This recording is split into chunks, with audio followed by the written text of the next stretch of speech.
Hi Paul, really good session today. Hope you found it helpful. Just going to go through the very simple thing we discussed there in the session. As we said, we asked you the question about where you were trying to position the ball and position your hands at address, and you said yourself you were attempting to get those hands just in front of the golf ball to help you strike down on that ball a little bit better.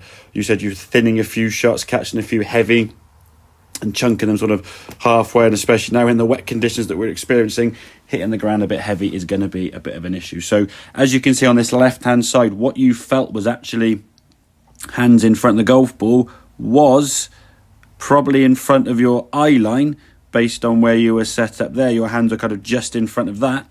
But that's obviously the optical illusion that we talk about, where people think the hands are in front, when in actual fact, you look at where your hands are situated there. If we go a straight line down, they're certainly not in front of the golf ball, maybe level with the club head, but if anything, slightly back behind that. So the problem is then your low point now is going to be behind the golf ball, unless you do something in the swing to compensate for that, which might be involved shoving the hands forward, which if you do that as you come through impact and you move your hands forwards in this direction, that's going to open the club face and you might find a few shots shoving out to the right, or certainly going a little bit high cutty. So just to make sure it's set up, those hands now, as we can see, that's not quite on your hands. If we go parallel with your hands on the shaft there, where that golf ball is now, the club head, your arms now are slightly ahead of your head. Your head's going to be behind the golf ball, obviously, but we want those hands to be a little bit further forward. Now, I would suggest probably with this sort of 6 or 7 iron here now, that ball position might be a smidgen further forward.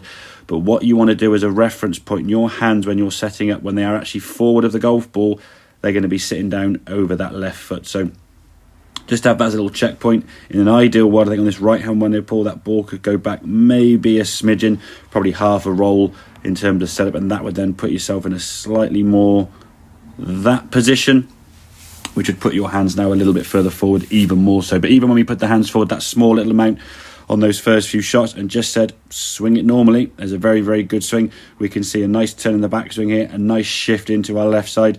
We can get back to the golf ball here now. Those hands now are sort of getting back towards where they want to be. Could start a little bit further forward on that right hand side, as we said, so the setup being a little bit adjusted and that ball being a little bit further back. We'd have had a much better strike on that one there now. But overall, everything working nicely through to target. And as we saw in the session there, that small little quick fix there with that hand slightly further forward and just being aware that ball doesn't go forward with it, it's going to give you a much more of a descending blow, better angle of attack, and a much more ball first contact as opposed to it in the ground first. So hope that makes sense, buddy. I'm sure it pretty much does. It was very simple for you, but get some practice on that and I'll catch up with you soon. Cheers, buddy.